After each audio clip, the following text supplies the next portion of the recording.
ঈদ উল ফিতর উপলক্ষে ২০ মার্চ থেকে রাজধানী ঢাকা ছাড়তে শুরু করেছে ঘরমুখো মানুষ। শেষ মুহূর্তে ভোগান্তি এড়াতে অনেক আগেভাগেই রওনা হচ্ছেন গ্রামের পথে। রেল স্টেশন, বাস ও লঞ্চ টার্মিনালগুলোতে নেই চিরচেনা চেহারা। যাত্রীরা বলছেন কোনো রকম ভোগান্তি ছাড়াই তারা গ্রামে ফিরতে পারছেন, নেই কোনো বাড়তি ভাড়া আদায়ের অভিযোগ। তবে পরিবহন সংশ্লিষ্টরা বলছেন ঈদের আগ মুহূর্তে বাড়তে পারে যাত্রীদের চাপ। কুমার বিশ্বজিৎ রায়ের প্রতিবেদন। আর কদিন পরই ঈদ উল ফিতর। ইট পাথরের কর্মব্যস্ত এই নগর ছেড়ে আগেভাগেই তাই ঢাকা ছাড়তে শুরু করেছেন অনেকেই।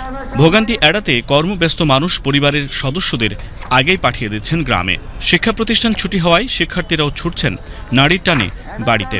রাজধানীর মহাখালী সহ বিভিন্ন বাস টার্মিনালে দেখা যায় এই চিত্র।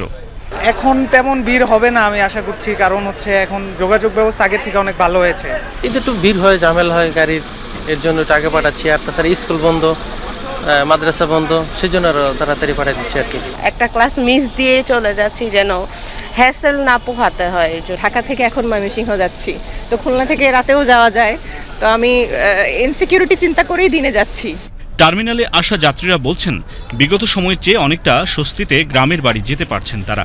মহাসড়কে যানজট এবং অতিরিক্ত ভাড়া আদায়ের কোনো অভিযোগ না থাকায় এবারের ঈদযাত্রা আরও নিরাপদ এবং নির্বিঘ্ন হবে আশাবাদ যাত্রীদের। এবার ব্যবস্থাপনা খুবই ভালো, যেমন মহিলাদের আলাদা লাইন থাকে, তো সহজেই টিকিট কাটতে পারলাম, আর খুব সহজেই সিটও পেয়ে গেছি, কোনো ভিড়ও নাই এখন আপাতত। ব্যবস্থাপনা অনেক ভালো। আগেও যে ভাড়াটা ছিল এখনো সেম ভাড়াটাই আছে, শুধু আগের চেয়ে একটু বেটার ব্যবস্থা পাচ্ছি। পরিবহন সংশ্লিষ্টরা বলছেন যাত্রী সেবার কথা মাথায় রেখে আগের দামেই টিকিট বিক্রি করছেন তারা এবং নির্ধারিত সময়ে ঢাকা ছেড়ে যাচ্ছে প্রতিটি বাস। আজকে মোটামুটি একটা ঈদের ইমেজটা বোঝা যাচ্ছে আর কি। এতদিন পর্যন্ত এরকম কোনো প্রেশার ছিল না আমাদের। আগে 310 ছিল, এখনো 310 আছে নন এসি, আর এসি বাসটা 400 টাকা। এখনো পর্যন্ত আমরা রাস্তায় ভোগান্তির পাই নাই। চান্দুরা, আবদুল্লাহপুর এবং গাজীপুর চৌরাস্তা, এই তিনটা জায়গায় যদি প্রশাসন একটু দৃষ্টি দেয় তাইলে আশা করি এবার কি ঈদটা একটু ব্যতিক্রম হবে। জানা গেছে সারা দেশের ৩,৯৯১ কিলোমিটার মহাসড়কে ব্যাপক নিরাপত্তা ব্যবস্থা জোরদার করা হয়েছে। ৬৪টি যানজট প্রবণ এলাকা চিহ্নিত করে সেখানে অতিরিক্ত আইনশৃঙ্খলা বাহিনী মোতায়েন করা হয়েছে।